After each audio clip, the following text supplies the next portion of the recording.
ចបងដែលជាមនុស្សបុរាណតាមប្រមាណប្រសាមិនធ្លាប់ជួបឡើយ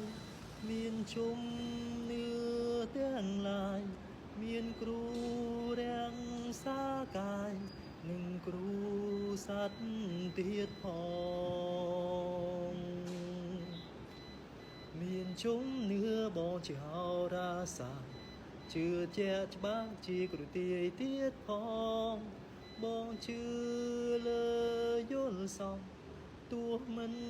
កើតឡើងឆាប់តែគង់នឹងកើតឡើងនេះហើយជាធាតុពិតរបស់បងដែលចង់បង្ហាញឲ្យអូនដឹងតើប្រសា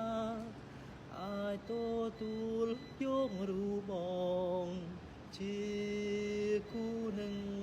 អូនទេបងខ្លាចអូនទទួលយកមិនបានណាខ្លាចអូនស្ដាប់ពីអ្នកផ្សេង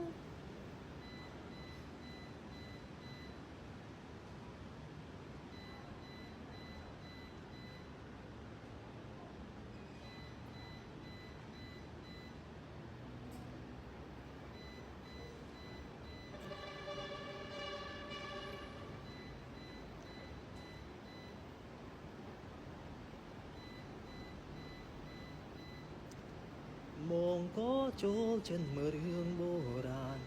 ចិត្តនឹងក្រាន់ពេលឃើញវាលស្រូវស្រាយមិនខ្លាចភាពងងឹតច្រើនដុតទៀនពេលយប់ដែលជួយឲ្យដេកលក់នេះហើយជាធាតុពិតរ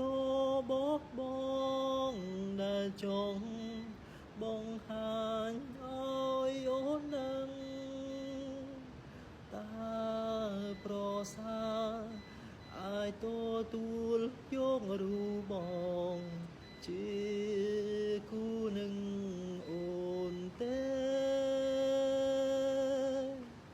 បងខ្លាចអូនទទួលយកមិនបានដែរខ្លាចអូនស្ដាប់ពីអ្នកផ្សេងមនុស្សដូចបងដែលជាមនុស្សបុរាណ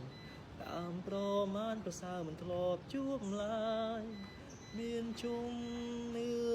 ទាំងឡាយមានគ្រូរាំងសាកាយនិងគ្រូសัตว์ទៀតផង